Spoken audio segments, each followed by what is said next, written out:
Hello मित्रों, केम छो? आशा करूँ છું મજામાં છો। તો મિત્રો આજના વિડીયોની અંદર આપનું સ્વાગત છે। તો મિત્રો આજના વિડીયોની અંદર આપણે જોવાના છે પૃથ્વી પર ઉલ્કા પડે તો શું થાય મિત્રો, નુકસાન શું થાય પૃથ્વી પર, આપણે આજના વિડીયોની અંદર એ જ જોવાના છે મિત્રો। તો મિત્રો વિડીયોને ફટાફટ લાઈક કરી દો, વિડીયોને શેર કરી દો અને મિત્રો ચેનલને સબસ્ક્રાઈબ જરૂરથી કરી દો મિત્રો। તો આ આપણે તે વિડીયો જોવાનો છે મિત્રો, તે વિડીયો આપણે થિયેટરમાં જોવાનો છે। તે વિડીયો ઉલ્કા પડે પૃથ्वी पर तो શું થાય તે વિડીયો મિત્રો, ચાલો આપણે શરૂ કરીએ।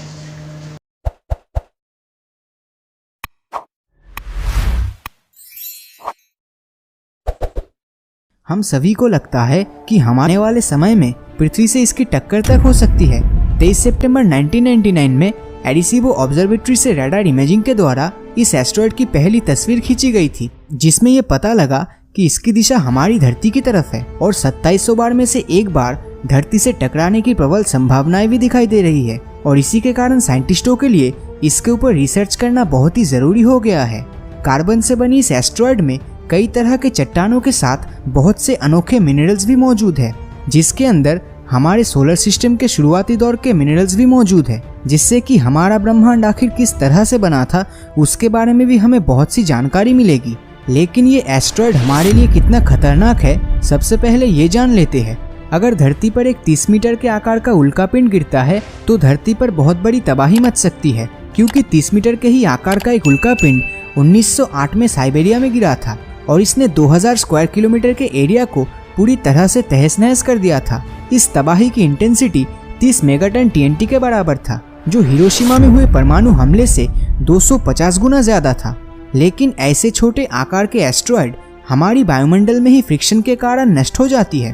तो 30 मीटर के बदले अगर एस्ट्रॉयड का आकार 100 मीटर के जितना हो तो उससे एक्सप्लोजन 47 मेगाटन के जितना होगा और ये तबाही दुनिया का सबसे खतरनाक hydrogen bomb the jar bomb के बराबर होगा। जी हाँ, आपने सही सुना, द जार बॉम्ब के बराबर होगा। तो जिस जगह ये 100 मीटर वाला एस्ट्रॉयड गिरेगा वहाँ एक्सप्लोजन इतना भयानक होगा कि शायद ही वो जगह भविष्य में इंसानों के रहने के लायक रहे। तो अब तक हमें 30 मीटर और 100 मीटर वाले एस्ट्रॉयड से क्या हो सकता है ये पता चला है, लेकिन बिनु नाम का ये एस्ट्रॉयड आखिर कितना बड़ा है? दरअसल ये एस्ट्रॉयड 500 मीटर लंबी है और वजन 78 अरब किलोग्राम के जितनी है, और जिससे होने वाला धमाका 800 मेगाटन TNT के बराबर होगा, जो कि द जार बॉम्ब से 160 गुना ज्यादा खतरनाक है। और ये धमाका सिर्फ कोई देश नहीं बल्कि किसी भी महादेश या कंटिनेंट को खत्म करने की ताकत रखता है। हमारी खुशकिस्मती है कि धरती में 71% पानी है, लेकिन इस पानी में भी अगर ये एस्ट्रॉयड गिरता है तब भी महासुनामी के जैसा महाप्रलय होना तो निश्चित है। तो अब इस एस्ट्रॉयड के साथ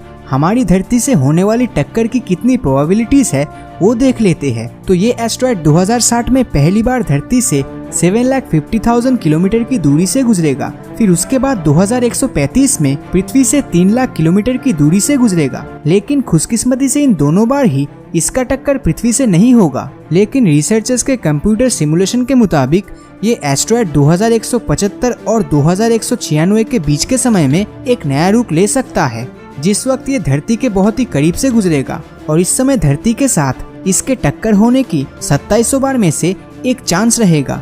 जिस तरह एवेंजर्स मूवी में थैनोस को हराने के लिए डॉक्टर स्ट्रेंज ने 1 करोड़ 40 लाख पॉसिबिलिटीज देखी थी और उसमें से सिर्फ एक में ही वो थैनोस को हरा पाए थे, तो कुछ ऐसी ही पॉसिबिलिटीज इस बेनू के साथ धरती के टक्कर होने की है। लेकिन एक बात तो कंफर्म है कि अगर इसके साथ हमारी टक्कर होती भी है तब आज के समय का कोई भी इंसान इस घटना को देखने के लिए जिंदा नहीं बचेगा, क्योंकि ऐसी घटना 100 सालों से पहले तो होने नहीं वाली।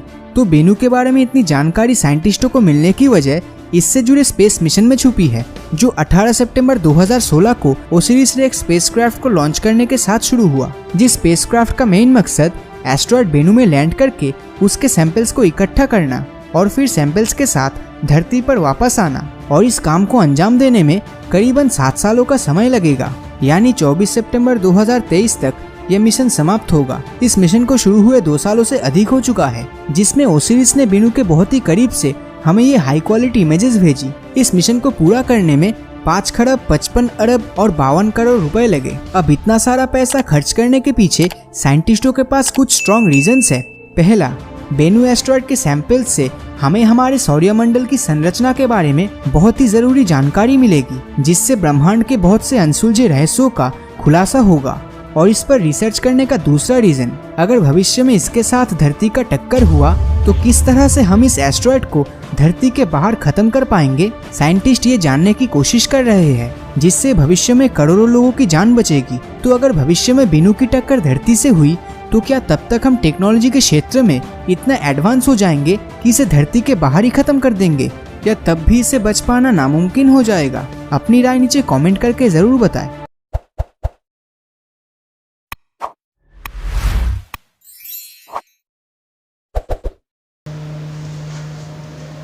મિત્રો તમને કેવો લાગ્યો અમારો વિડીયો? તો મિત્રો વિડીયોને લાઈક કરી દેજો, ચેનલને સબસ્ક્રાઈબ જરૂરથી કરી દેજો અને બેલ આઇકન પણ ઓન કરી દેજો. તો મિત્રો મળી જાય બીજા વિડીયોમાં, ત્યાં સુધી